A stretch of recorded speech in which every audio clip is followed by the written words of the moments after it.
In this week's update, plenty of high conviction opportunities building. Valuation reset playing out right on script. And go gold. It's the uncertainty of it all. My name's Garry Davis. I'm an authorised representative of Primary Securities, and the information presented in this video is of a general nature only. Turbulent week, another fascinating week. So let's have a look at the market status. First of all, let's look at the US economic situation and inflation. The inflation data that came through showed some easing, which is normally a real positive for the stock market at this point in time. So the inflation picture is still not clear whether the tariffs, which probably aren't going to have a registered impact just yet, just how much they're going to contribute to inflation. But at least in that period, we got some very positive inflation data. But we didn't really get the market reaction which you would expect with that lower inflation data. So that tells you something. Now, if we look at the actual money flows, so rather than contemplating what should happen because of the economic data, let's have a look at what is actually happening. And investor sentiment has completely flipped over from, per se, a month or 6 weeks ago. And we've now got good news is generally, not always, there are a couple of exceptions, but generally good news is getting a pretty muted response from the market. Prices not going up very much at all because we've got this valuation reset. We've got this, in some areas, panic in the market. And so people are really still looking to get out of the market, and they're not really too worried about whether the fundamentals are great or not. So that's the negative news in the short term. The positive news is that when people start to think and act like that, it presents some amazing opportunities. So you do not want to switch off during this next little period because there will be some great buys. Now, looked on the other side, any negative news is generally bringing a fairly drastic response. So you don't want to miss at all in this environment because you're going to get really, really punished. So it's a typical bear market environment or sentiment. No, I'm not saying it is a bear market yet, but it could develop into one. But it's certainly got that sort of sentiment air around it, no question. And as a result, people are behaving pretty negatively. Now, we got a one-day bounce on Friday, and it's pretty unconvincing, really. And as I've said many times before, you can't get a decent handle on what's happening in the US market just by looking at the indices. You've got to look at 100, 200 charts, individual stock charts, to get a sense of what stocks are really doing. And for the most part, when I did that, which I do pretty much every day, the bounce has been unconvincing at this point in time. The only positive for the week as a whole for a sector was utility, so that was only very mildly positive. Consumer discretionary was the worst, as you would expect, and there certainly is a lot of concern around the US consumer and by the US consumer because of the impact of tariffs on inflation and also jobs as well. And if you look at what happened in 2018, which we'll do on the charts shortly, these tariffs are actually substantially bigger, multiples bigger than they were in 2018. And it's very interesting to look at the actual chart of what happened to the S&P during that time. Or I'll actually look at the NASDAQ. I think that's more relevant for growth stocks. If we look at the Australian market, the trends here and the money flows, we got a valuation reset kicking in here as well.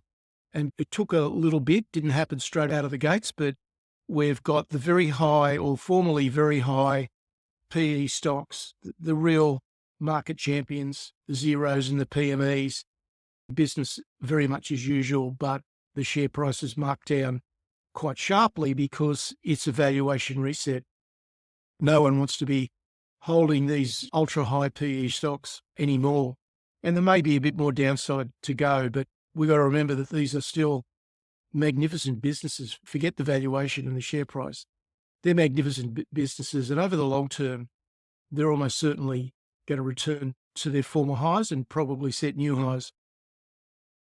Commodity stocks generally did fairly well. Obviously gold, because gold cracked $3,000 an ounce.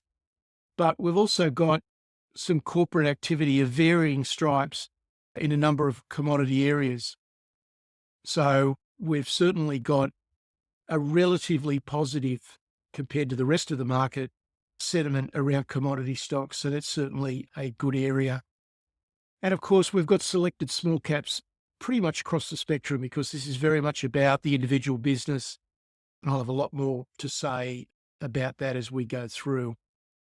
Great fundamentals and really attractive valuations. So low PEs relative to the growth are not necessarily being rewarded in the short term. There's some stocks that on fundamentals alone would appear to be a screaming buy, but the share prices are struggling.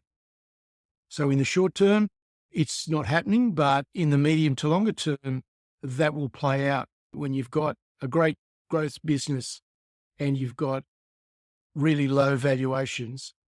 That eventually the fundamentals will shine through, and they'll shine through pretty brightly.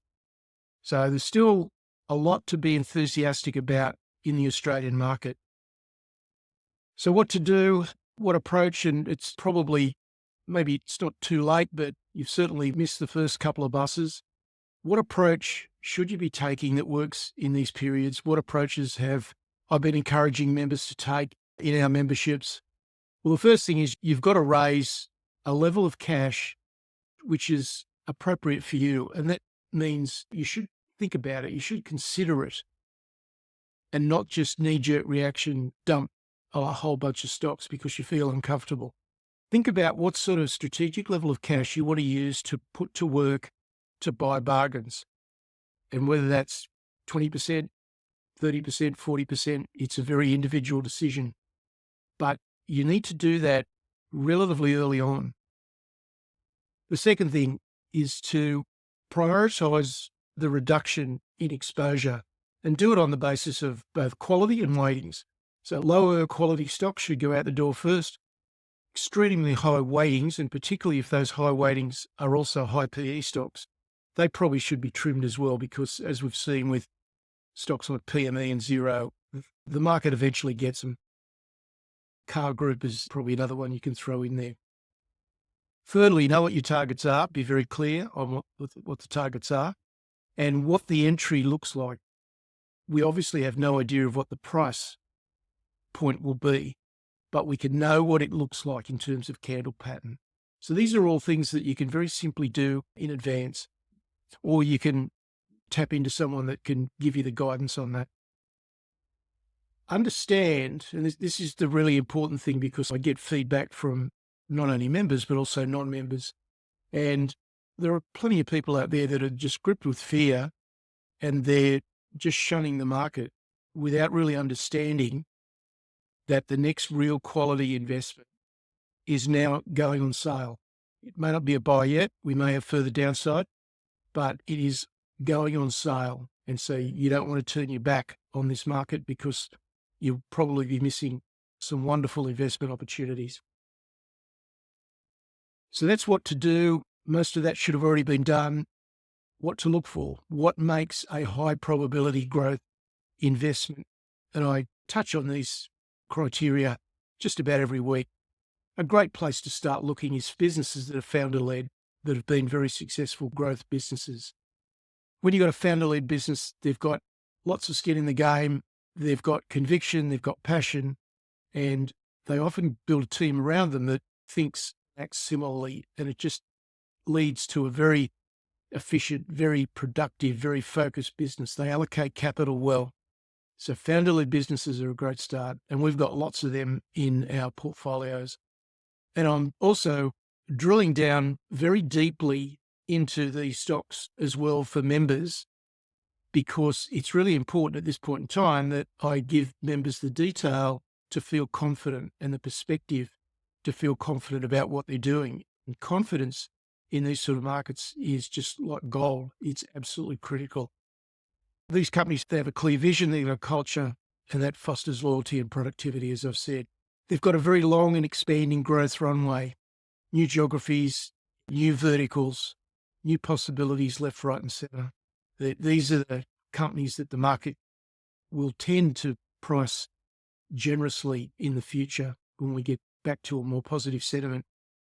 They can grow strongly without issuing new shares or taking on much debt because they generate a really good cash flow. So that's another aspect that's often overlooked. They've got good balance sheets. They can do pretty much whatever they want to do with the strength of their balance sheet. They're trading at fair valuation relative to their growth or better. And some of them now are trading at amazingly better than fair valuation. They're just downright cheap. And so they're almost certainly going to rebound. Can't say that the price won't go down further in the short term because of irrationality. And I can't tell you when they'll bounce, but I know what the bounce starts to look like. And that bounce is almost certainly going to happen before the indexes turn around, and will certainly happen before sentiment and the media turns around. So this is where preparation is absolutely critical. And then, of course, the final thing, the cherry on the top, is that if you buy after some selling, then any selling overhang has been dispensed with. And so you end up with very, very few sellers and a significant majority of people who want to be buyers. And so under that scenario, there's only one way the share price goes, and that's up. So that's what you need to start preparing for. We're not there yet, but it's coming. Tough market, easy to lose money. So we strongly advise that you obtain your own investment, financial, legal, and any other advice before acting on anything in this video. But really important to get prepared and be organized and be clear about what you're doing. Let's look now at American stocks. The S&P dropped again, 2.3%, NASDAQ 3.3%. The Russell for small caps was down 1.5%. The equal weight S&P was down 2.3%, so identical with the S&P, with the actual equal weight. Look, it was a useful bounce on Friday, as we'll see, but it's lacking volume.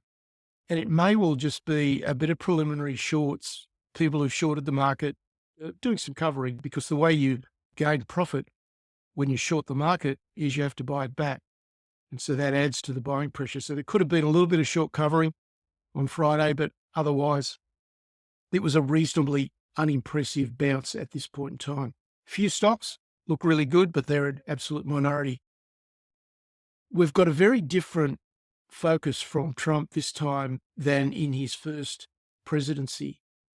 In his first presidency, he, to a relative degree, tried to work with the status quo.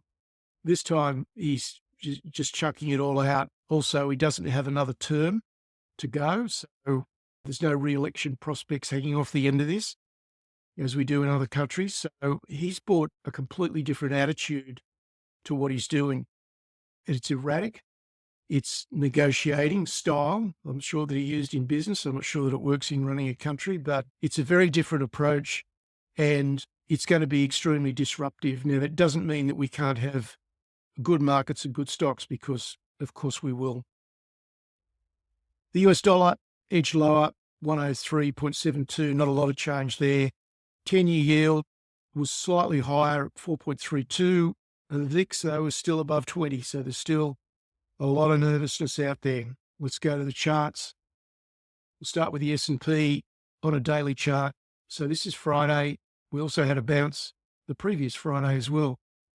Monday was the biggest sell-off for the year. Quite a negative day. A little bit of buying at the bottom. You can see there are some shadows on the bottom of these candles, so it's not a total disaster. We had a very negative session on Thursday, followed by a gap higher and then a bounce. But yeah, as I said earlier, not really that inspiring when you look across a lot of stocks. This is the equal weight for the week, weekly chart, a weekly candle. So we're seeing a bounce off the lows, but quite elevated volumes as well. IWM, similarly, bit of a bounce. Now let's go to the NASDAQ, because that's really important. So this was when we had the last tariff episode.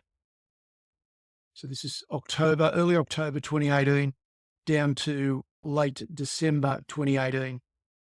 The NASDAQ fell 19%, and it did it over a period of 3 months. So that was the market's experienced then. This time, we've got tariffs that are far, far greater, therefore much greater uncertainty. We've got a president who is absolutely hell-bent on achieving what he wants to achieve.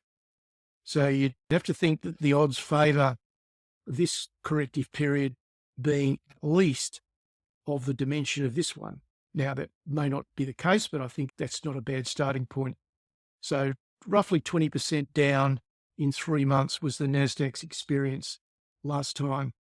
Now, if we wind forward to now, and this is what I wrote last week, when we got a bounce last Friday or Friday before, may not be a change to a cyclical bear market, but it is the higher probability at this point in time. And I said Friday, so it was Friday a week ago, that it was a possible tradable low.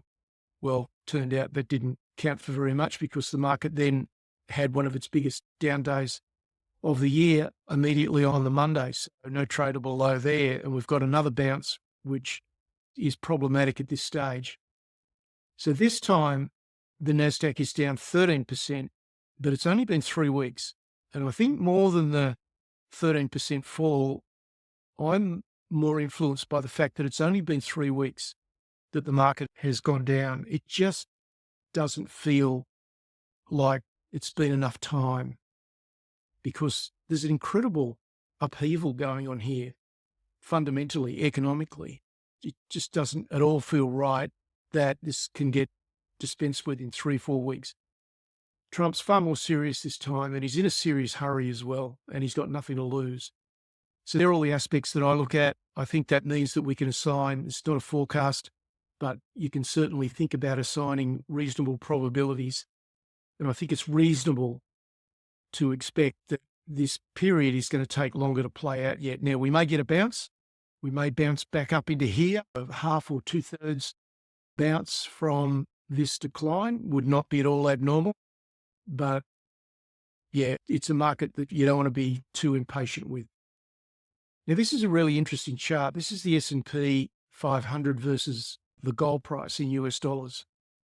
And we've dropped away very sharply. So in other words, the S&P stocks have fallen relative to gold, or gold has gone up relative to the S&P, whichever way you want to look at it.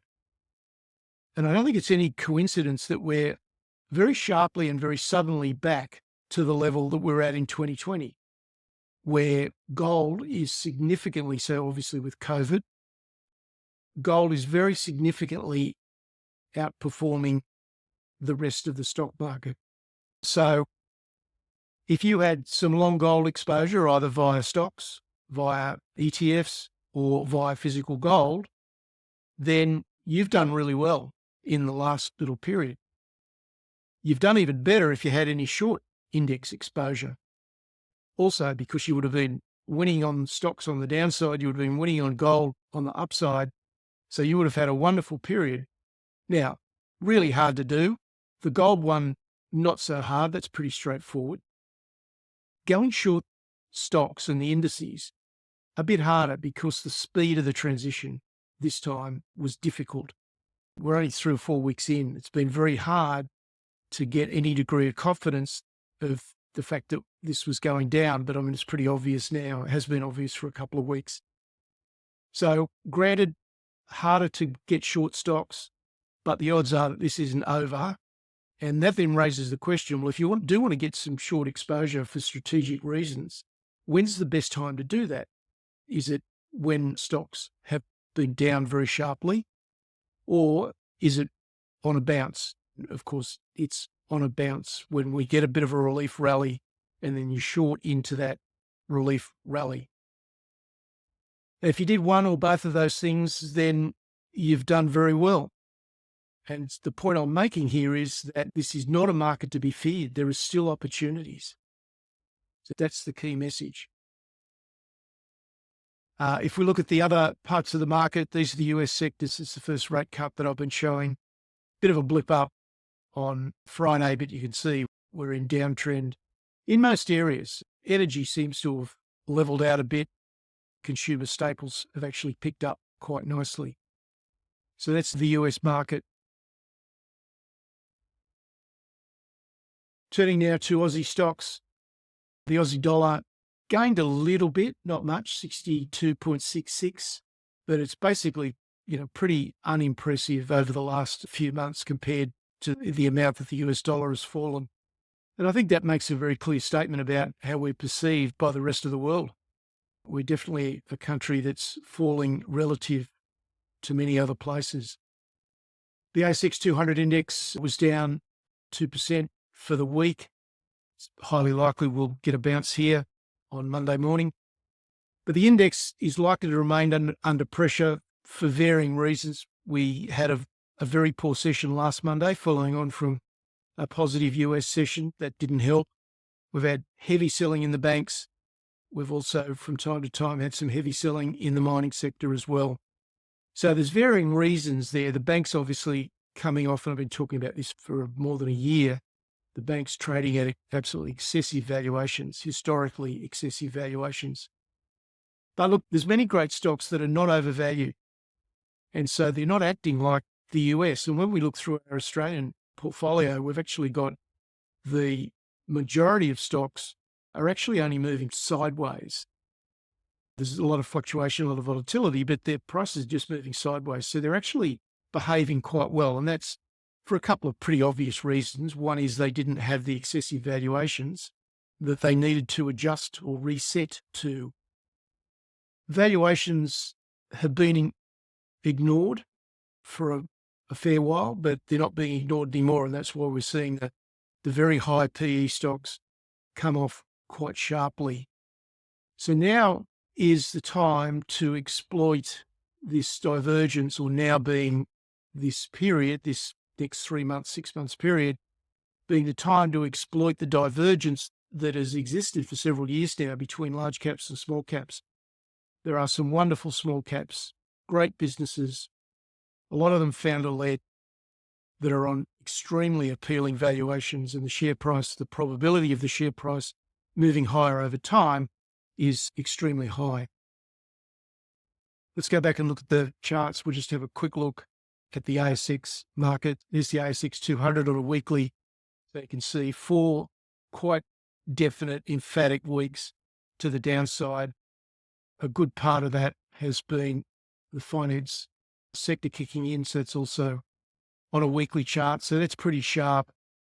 But almost invariably, when you get a really big red candle closes right on its lows on elevated volume off the peak, it is just such a reliable indicator.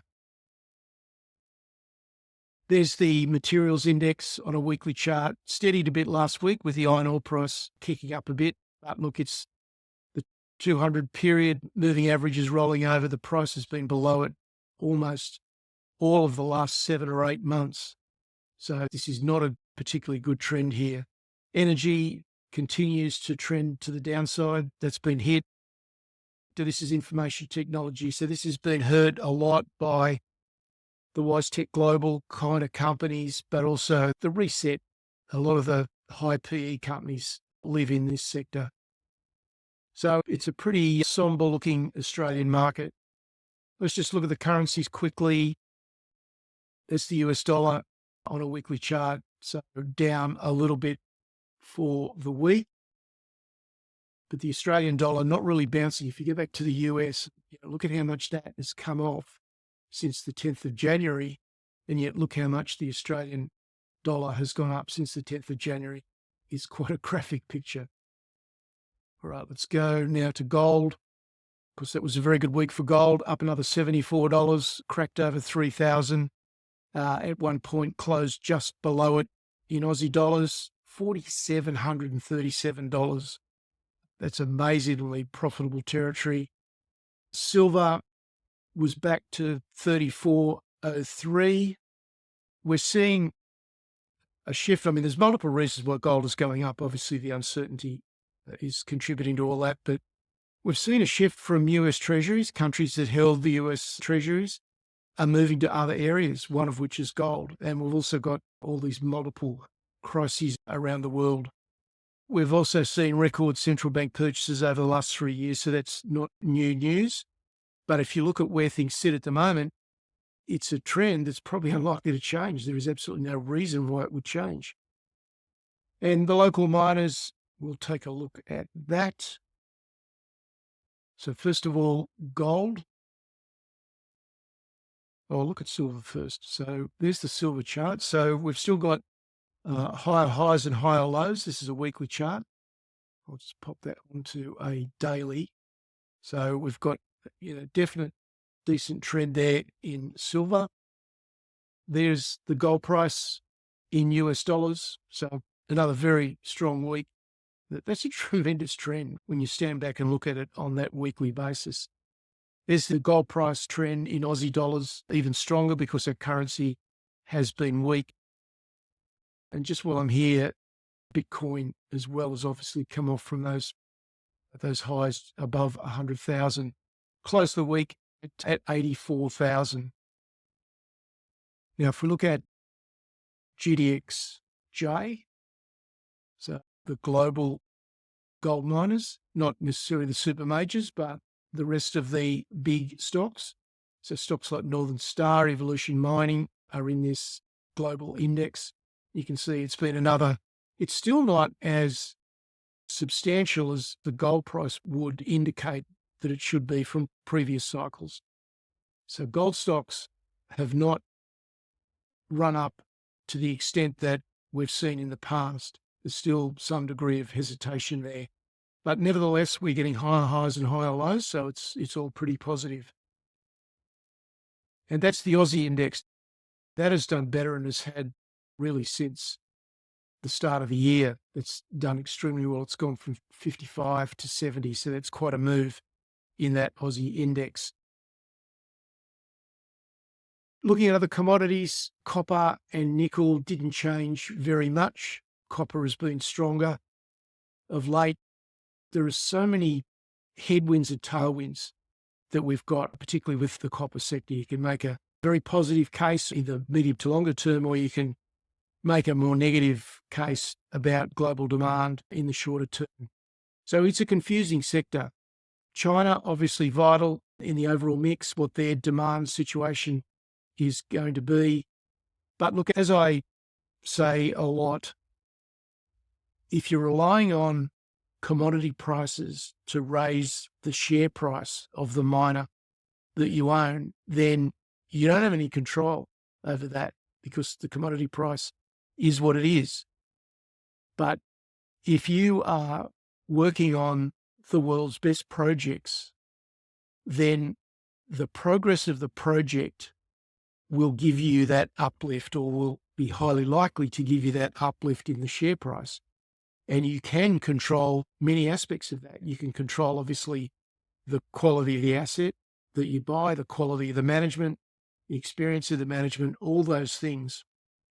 So for me, the best of the best project developers offers lower risk and higher probability. So an interesting thought to leave you with there. West Texas Intermediate crude was steady, didn't do much, 67.19, and is the spot copper chart. Now, wrapping it up, final thoughts. This is a time that you can make some wonderful progress in building wealth, but it's difficult. It's also probably the most difficult time to do it because it's challenging our psychology. So I pose the question of, have you got the clarity and the psychological strength to take advantage of what is coming at us next month, 3 months, 6 months, whenever it arrives? It'll be well worth waiting for, I can assure you. It's so much about the mental battle, and that's what differentiates successful investors. So I really hope that viewers give that some thought. This is not a time to go and hide. This is a time to prepare. Fear is normal. I'm not saying it's not, and it's not the easiest thing in the world to do, to start to buy into a market like this. And when we get to the bottom in either stocks or indices, it'll look the worst. And that is what makes it so difficult to buy, because it will look and feel the worst. But it's when the most successful investors move, that's when the opportunity is the greatest. So how do you go about getting that confidence and retaining that confidence to pull the trigger at consistently good times? Well, you've just got to put yourself in an environment that works for you, where you continually have your perspective refreshed both factually and just from a market reality point of view. So there isn't any quick silver bullet here. You've just got to make sure that you're consistently in the environment where you can take advantage of those opportunities. History shows that the best rebounds occur from the best quality stocks, and they tend to occur well before the bottom in the index. The portfolio analyst this week coming is obviously all about what can you do to set yourself up to succeed? Because there are numerous things that you can do. You don't have to be a victim of what the market dishes out.